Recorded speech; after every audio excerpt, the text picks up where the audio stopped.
Good midday. Good midday. It's midday between morning and afternoon, so good midday. Oh, come on. I'm a Rutgers graduate.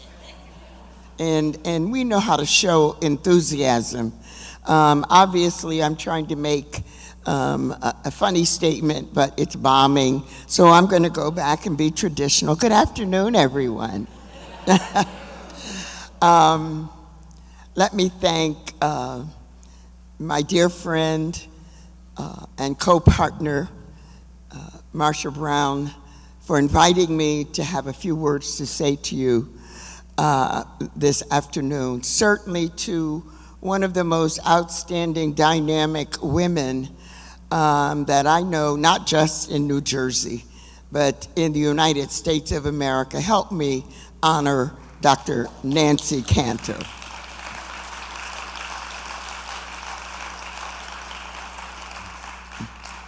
I could not go further in my remarks without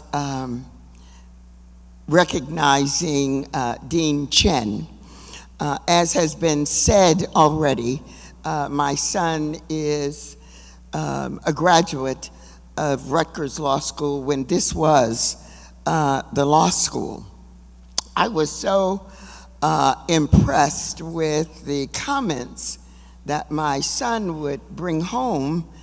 I appealed to Dean Chen, and I asked him if I could audit a course. He was kind enough to say yes. I love him for that because of his gracious behavior. I took the course and decided it was not for me. And then transitioned into public administration, which has been an anchor in my career of public service. I've got to also got to recognize Lowenstein and Sandler. You all are still doing great work, and Bob is here from the Law Review, so I feel very much at home. Certainly to all of you who are before me, I am absolutely delighted that whatever your plans were for today, they included coming to Rutgers to celebrate 50 years of excellence. That deserves a round of applause.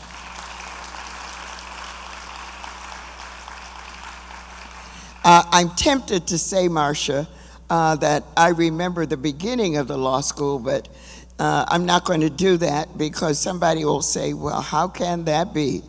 But we remember the transition of this building from being the site of excellence for students who were in law school to the new building at 123 Washington Street. I am just, I'm revisiting some memories that I had as I sat in the class that Dean Chen allowed me to audit. They were so young, and I was so old. And when they would ask questions, the professor that had history, the professor would turn to me and say, Mrs. Crump, could you answer that question? And so I had a really good time. Once upon a time, there was a small law school in the city of Newark. It was located at 15 Washington Street. It produced students of excellence who achieved high and prestigious honor based on what they learned here in this building. I've already said that my son is a graduate, and by the way, he passed the bar the first time around, thank God. But I need to share with you that on the Newark Municipal Council, we have 3 attorneys. All 3 of them graduated from Rutgers Law School. And there was a great deal of competition. State Senator Ronald Rice, his son graduated from Seton Hall. And of course there was this camaraderie, this testing of one another about which was the best. Well, guess who won? Rutgers. The opportunity for me to be here is extremely unique. I do believe that the mayor is doing his absolute best to make it to this event, but I shall do my absolute best to encourage you to support this institution called Rutgers Law School. I received, and I say this because I received a contribution letter from my undergraduate alma mater, Wayne State University in Detroit, Michigan. Anybody from that area? Sorry to hear that. But for the first time, I actually read the letter. Support from alumni is so important. And so those of you who sit before me, I hope that you will help to endow this great institution. The city is Newark, proud to call you home.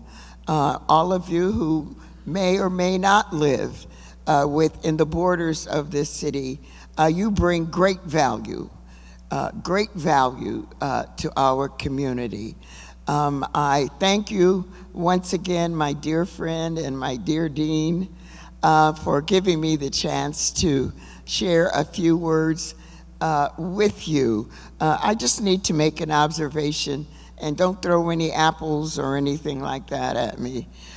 In public administration, we laugh a lot. We laugh a lot. Anybody know what I'm going to say? You got a hint? Anybody have a hint?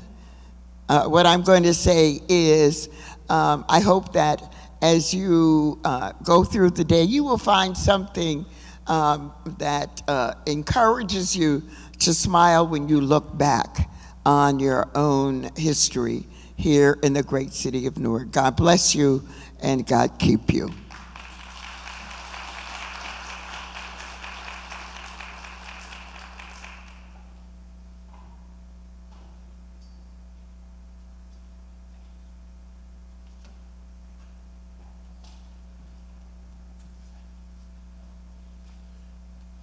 Thank you so much, President Crump. I do well remember the time in which you audited that class, which was another example of how inclusion and diversity of all sorts enriches our legal education, and the students there had very fond memories.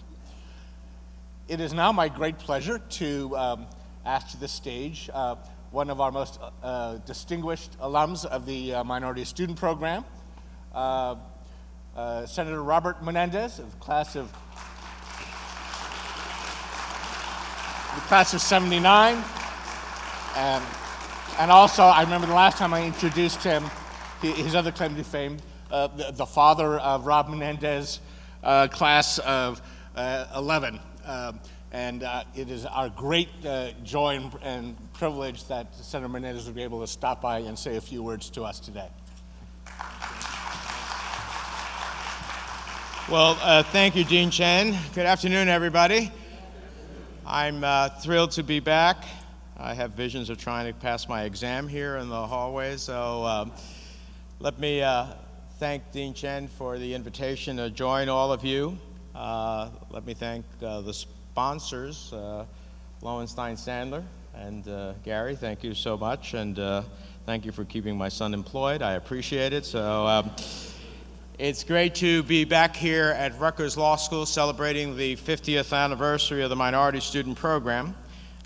It's a program that not only educated me, but empowered me, just as I believe it will be for so many of you and so many others yet to come. And when I think about the program and I look around the room, I see the essence of what it's all about. It's about diversity, inclusion, progress, and I see a bright future for the legal community in New Jersey and across the nation. As I travel, I meet so many Rutgers Law School alums, and from the MSP program, a legal field that is more representative and more responsive to the needs of the American people. I'm proud to be here today because long before I was New Jersey's senior senator or the highest ranking Hispanic official in the Congress or the leading Democrat on the Senate Foreign Relations Committee, I was a poor kid from Union City who grew up poor, first in my family to go to college, the son of Cuban refugees who came to this country with nothing more than a set of dreams. And I learned early on how the power of our laws to change communities for the better can be a powerful force. During my senior year in high school, I became what might be considered an accidental activist.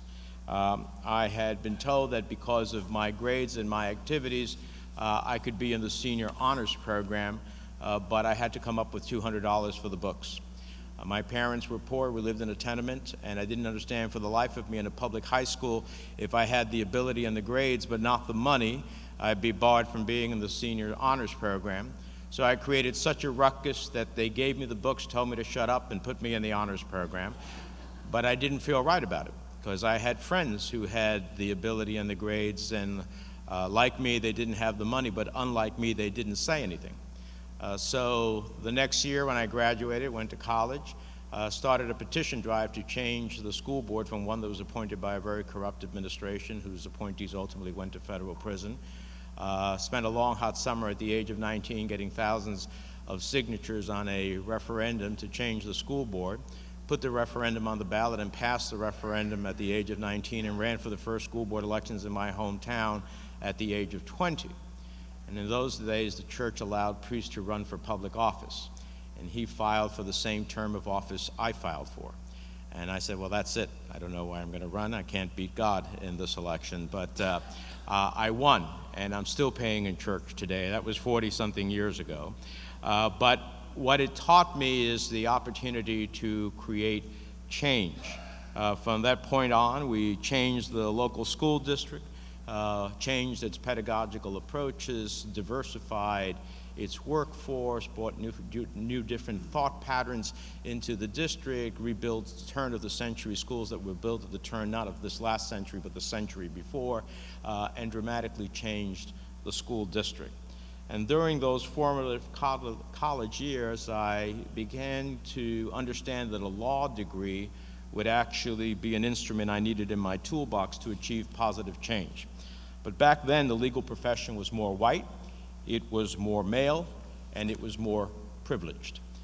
It was the minority student program that drew me to Rutgers Law School. When I arrived here, I met students who had overcome the same kind of adversity I did. And our common struggles gave us a common passion in the power of the law to advance social justice and equal rights. Rutgers Law is the place where I learned how to cross-examine witnesses, how to think on my feet, how to methodically construct and dissect arguments. These are the skills that are with me on the floor of the United States Senate each and every day. Skills I used just this week in the Senate Foreign Relations Committee when I questioned CIA Director Mike Pompeo on his nomination to be President Trump's next Secretary of State. Rutgers is also the place that taught me that words matter.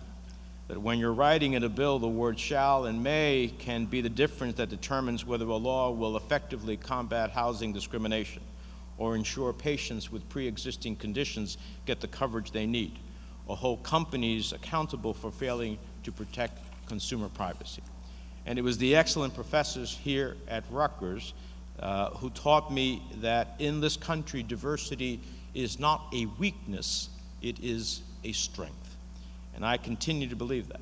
I continue to believe that as our law firms, our courtrooms, our boardrooms grow more diverse, our country becomes a fairer, more just, more equal place.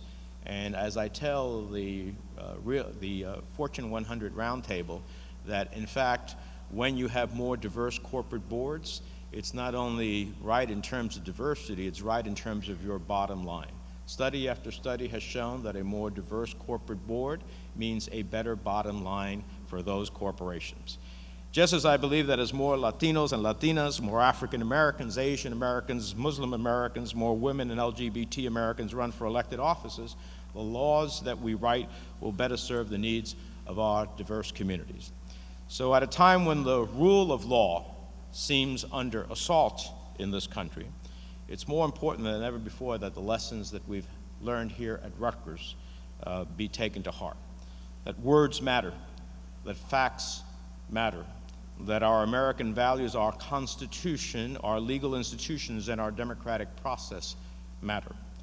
Hold on to the values instilled in you by the MSP program. Values like inclusivity and tolerance, equal rights under the law, opportunity for all. These values have served me well, and I believe they serve the nation well. You'll be tomorrow's judges, prosecutors, patent attorneys, corporate counsels, criminal defense lawyers, legal experts, and legislators. I believe this program creates tomorrow's change agents.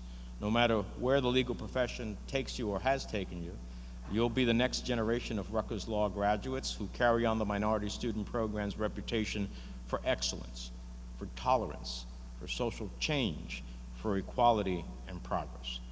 I'm proud of the first 50 years, and I look forward to an extraordinary next half century. Thank you so much for having me with you today. I appreciate it.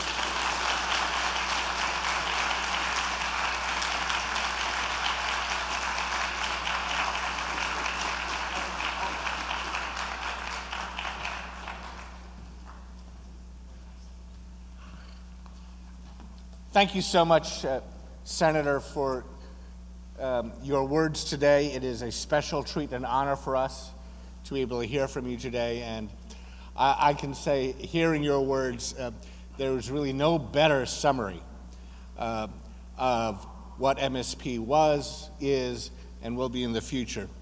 And we thank you for taking the time out of what we know is a hectic time in Washington, in which you keep our other graduates, Senator Elizabeth Warren, company. So maybe we can give one more round of applause and acknowledgement to the Senator.